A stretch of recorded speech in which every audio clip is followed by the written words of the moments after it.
Parliament, aspirants, my colleagues, Senator Mokomen, and the entire team that is here, including yourselves, for being here.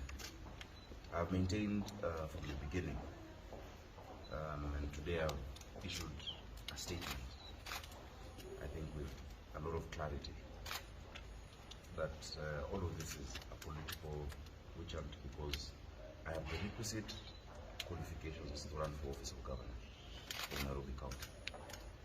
In fact, the admission of some involved in this process is that there's no candidate in the history of elections in this country who has gone through this type of scrutiny. And not just scrutiny, but also intimidation and coercion. On the 6th of June, I presented my credentials to the requisite authority, the competent authority, which is the Commission for University Education.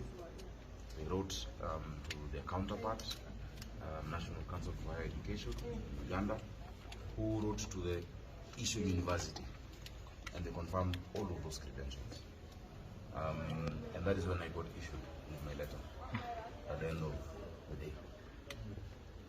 They had sat, and of course there were attempts to try and change that, but the CEO was very clear that he has to follow the law. I issued that to IBC, the returning officer saw what is before him, and they gave me my nomination certificate. That is what the IBC is defending. Subsequent to that, there's been a lot that has been happening behind the scenes, including propaganda, maligning of my name, trying to dent my credibility, because those who are opposing us have realized that the only way they can capture the seat of governor of Nairobi is by me not being on the ballot. I would like to tell them this. The people of Nairobi have resolved that they want to transform our country. The common mwananchi in this city, and everybody traversing the entire social class, knows that it's time for change. I have stood for these people for the last 5 years as senator. I have brought motions, I have done my work, and I've presented myself to the people directly. The people do not want any project, they don't want any placed candidate, they want to be able to make the decision for themselves. Even today we've seen the levels to which the state has gone to try and stop my candidature, including sending ministry officials, sending the High Commission to try and intimidate this institution. The institution has stuck with what they have said.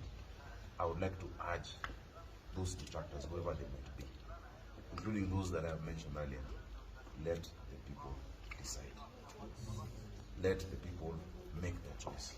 Yes. Nairobians will choose their governor. Yes. The governor of Nairobi will not be chosen through the court, will not be chosen through boardrooms, will not be chosen by the powers that be. But the real power that be is the 2.5 million voters in Nairobi City County. For the first time today, I've had to address my former party leader, who is the President Uhuru Kenyatta. A man I respect, a man I credit to the Lord that I have been able to do. We have worked together, our journey has been long.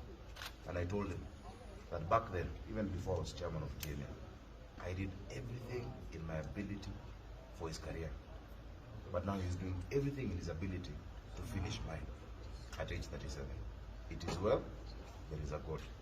I stand by the truth, and I tell my supporters, I have the requisite qualification, and I am sure that our march is unstoppable, our faith is unshakable, and our victory will be inevitable.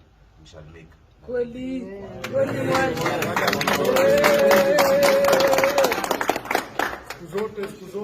you very much.